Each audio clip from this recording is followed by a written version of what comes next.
दोस्तों, अगर रिटायरमेंट के बाद आप रेगुलर इनकम चाहते हैं तो सीनियर सिटीजन सेविंग स्कीम आपके लिए बहुत अच्छी रहेगी। इस स्कीम में आप एक मुश्त पैसे जमा कर देते हैं और उसके बाद आपको रेगुलर पैसे मिलते रहते हैं। नमस्कार दोस्तों, मैं सविता मिश्रा और आप देख रहे हैं चैनल आपका पैसा।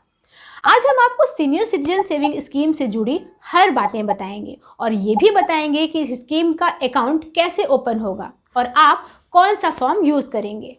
दोस्तों, सीनियर सिटीजन सेविंग स्कीम खासकर वरिष्ठ नागरिक यानी सीनियर सिटीजन के लिए बनाई गई है। इस स्कीम से आपको पेंशन की तरह रेगुलर इनकम होती है। बस फर्क इतना है कि पेंशन में आपको हर महीने पैसे मिलते हैं, लेकिन यहाँ पर आपको हर 3 महीने में पैसे मिलेंगे। लेकिन इस पेंशन को पाने के लिए आपको शुरू में ही एक बड़ी रकम जमा करनी होगी।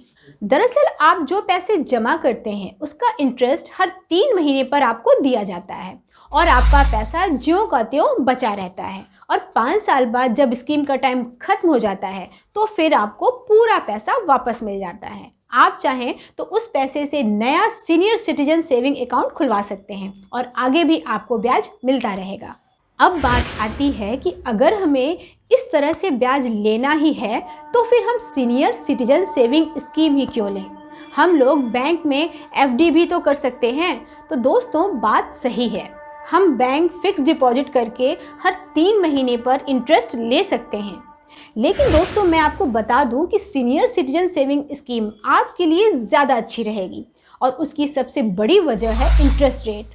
जितना ब्याज इस पर मिलता है उतना ब्याज बैंक के फिक्स डिपॉजिट में मिलने का तो सवाल ही नहीं है। अभी देखिए, सीनियर सिटीजन सेविंग स्कीम पर 7.4% का इंटरेस्ट मिल रहा है, लेकिन स्टेट बैंक में सीनियर सिटीजन के लिए 5 साल की एफडी का रेट 6.2% है। बाकी बड़े बैंकों का रेट भी ऐसा ही है। दोस्तों, इस स्कीम की दूसरी अच्छी बात है सेफ्टी। ये सरकारी सेविंग स्कीम है और आपका पैसा सरकार के पास जाता है। सरकार ही इस पर ब्याज देती है, इसलिए इस स्कीम में आपका पैसा बैंक से भी ज़्यादा सेफ रहता है। सरकार के डिफ़ॉल्ट करने की गुंजाइश तो बिल्कुल भी नहीं रहती है। इस स्कीम की एक और अच्छी बात है दोस्तों कि इन्वेस्टमेंट के बाद इसका रेट चेंज नहीं होता है, यानी पूरे 5 साल तक आपको एक बराबर इंटरेस्ट मिलता रहेगा। इसलिए आप अपनी रेगुलर इनकम को लेकर निश्चिंत हो सकते हैं। स्कीम को आगे बढ़ाने की भी सुविधा दी गई है। आप चाहें तो 5 साल खत्म होने के बाद अपना पैसा 3 साल के लिए आगे बढ़ा सकते हैं, लेकिन ऐसा करने पर आपको पुराने रेट पर इंटरेस्ट नहीं मिलेगा, बल्कि मैच्योरिटी के समय जो रेट रहेगा उसी रेट के हिसाब से इंटरेस्ट दिया जाएगा। लेकिन इन अच्छी बातों के बावजूद सीनियर सिटीजन सेविंग स्कीम में कुछ निगेटिव बातें भी हैं दोस्तों। जैसे आप इसमें 15 लाख रुपए से ज़्यादा नहीं इन्वेस्ट कर सकते हैं। इसमें मिनिमम 1,000 रुपये और मैक्सिमम 15 लाख रुपए ही इन्वेस्ट किए जा सकते हैं, और वो भी 15 लाख रुपए की ये लिमिट आपको सभी सीनियर सिटीजन सेविंग अकाउंट में जमा पैसे को मिलाकर होती है। दरअसल आप बार बार इस स्कीम में पैसे इन्वेस्ट कर सकते हैं। बस आपको ये ध्यान रखना है कि कुल इन्वेस्टमेंट 15 लाख रुपए से ज़्यादा की ना हो। अगर आपका इन्वेस्टमेंट 15 लाख रुपए से ज़्यादा हो जाएगा तो एक्स्ट्रा पैसा आपको वापस कर दिया जाएगा, और जब तक वो पैसा लौटेगा नहीं तब तक उस पर सेविंग अकाउंट का इंटरेस्ट मिलेगा। इस नियम के बावजूद आप एक ट्रिक का यूज़ करके ज़्यादा पैसे भी इन्वेस्ट कर सकते हैं। इसके बारे में मैं आपको आगे वीडियो में बताऊंगी। फिलहाल हम आपको ये बताते हैं कि इस अकाउंट को कौन ओपन कर सकता है और इसका प्रोसेस क्या है। दोस्तों, जैसा कि इसके नाम से ही साफ है कि ये स्कीम सिर्फ सीनियर सिटीजन के लिए है, मतलब सिर्फ 60 साल से ऊपर के लोग ही इस अकाउंट में इन्वेस्ट करते हैं। लेकिन अगर 60 साल से पहले रिटायर हो रहे हैं और आपकी उम्र 55 साल या उससे ज़्यादा है तो भी आप इस स्कीम में इन्वेस्ट कर सकते हैं। इसी तरह अगर आप डिफेंस सर्विस से रिटायर हो रहे हैं तो फिर 50 साल या उससे ऊपर के लोग भी इन्वेस्ट कर सकते हैं। लेकिन ऐसी स्थिति में सिर्फ वही पैसा इन्वेस्ट किया जा सकता है जो रिटायरमेंट के समय आपको मिला है, जैसे पीएफ, ग्रेच्युटी, लीव इनकैशमेंट वगैरह का पैसा। और हाँ, इन्वेस्टमेंट भी रिटायरमेंट का पैसा मिलने के 1 महीने के अंदर ही करना होगा। दोस्तों, ये बेसिकली एक पोस्ट ऑफिस सेविंग स्कीम है, लेकिन आप इसका अकाउंट बैंक में भी खुलवा सकते हैं। देश के करीब 30 बड़े बैंकों में इसका अकाउंट खुलवाने की सुविधा है। अकाउंट खुलवाने के लिए आपको आधार की कॉपी, पेन और फोटोग्राफ लेकर जाना होगा। अगर आधार नहीं है तो फिर आप पते और पहचान के सबूत के लिए दूसरे डॉक्यूमेंट्स का यूज़ भी कर सकते हैं। अकाउंट ओपनिंग के लिए फॉर्म 1 का यूज़ होता है। मैंने SBI और पोस्ट ऑफिस में यूज़ होने वाले अकाउंट ओपनिंग फॉर्म का लिंक नीचे डिस्क्रिप्शन पे दिया हुआ है। आप सीनियर सिटीजन सेविंग स्कीम का जॉइंट अकाउंट भी खुलवा सकते हैं, लेकिन जॉइंट अकाउंट सिर्फ पति या पत्नी के साथ ही खुल सकता है। जॉइंट अकाउंट खुलवाते समय दूसरे अकाउंट होल्डर पर एज लिमिट नहीं लागू होती है।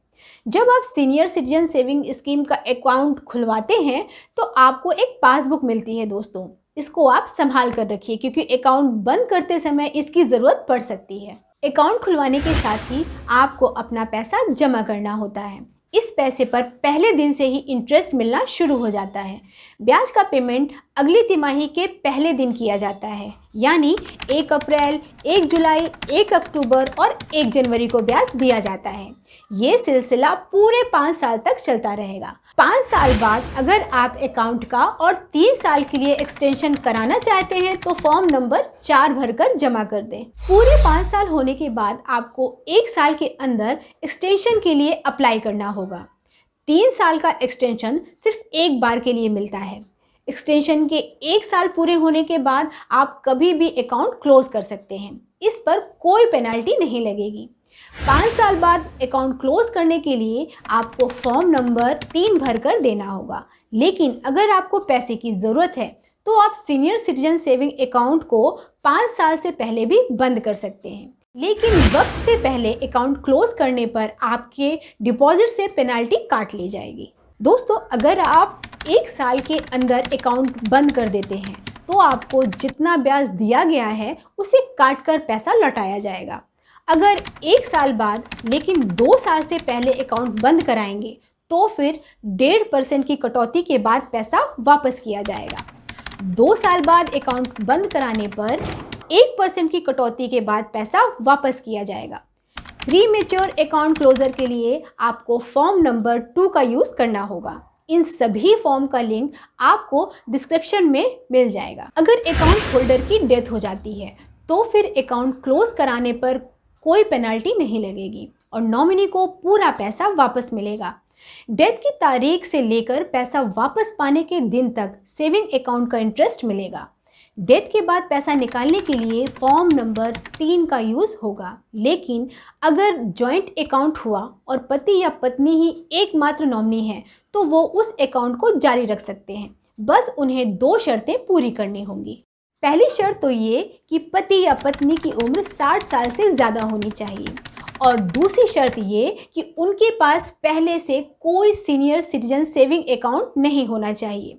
दोस्तों, मैं अब आपको बताती हूँ कि अगर आप 15 लाख रुपए इन्वेस्ट करेंगे तो हर 3 महीने पर कितना ब्याज मिलेगा। अगर आप पूरे 15 लाख रुपए इस स्कीम में जमा करेंगे तो आपको हर 3 महीने पर 27,750 रुपये मिलेंगे। अगर 10 लाख रुपए जमा करेंगे तो फिर ये रकम 18,500 रुपये हो जाएगी। लेकिन दोस्तों, अगर आपको इतनी रकम कम लगती है और आप और ज़्यादा ब्याज चाहते हैं तो आपको ज़्यादा पैसे जमा करने होंगे। लेकिन यहाँ पर 15 लाख रुपए की लिमिट है। फिर भी आपके पास और ज़्यादा पेंशन पाने का एक और रास्ता है। इस रास्ते का इस्तेमाल करके आप हर 3 महीने पर 55,500 रुपये पा सकते हैं। इसके लिए पति या पत्नी दोनों को अलग अलग सीनियर सिटीजन सेविंग अकाउंट खुलवाना होगा। दोनों मिलाकर कुल 30 लाख रुपए जमा कर देंगे और इस तरह से 30 लाख रुपए जमा करने पर आपको हर 3 महीने पर अच्छी रकम मिल जाएगी। तो दोस्तों, ये थी मेरी पूरी जानकारी सीनियर सिटीजन सेविंग स्कीम के बारे में। अगर आपको मेरा ये वीडियो अच्छा लगा हो तो इसे और लोगों के साथ ज़रूर शेयर कीजिए और इस चैनल को सब्सक्राइब करके बेल आइकन पर ज़रूर टैप कीजिए। इससे आपको नए वीडियो की जानकारी तुरंत मिलेगी और पहले 2 दिन बिना किसी एड ब्रेक के आप वीडियो को देख सकेंगे।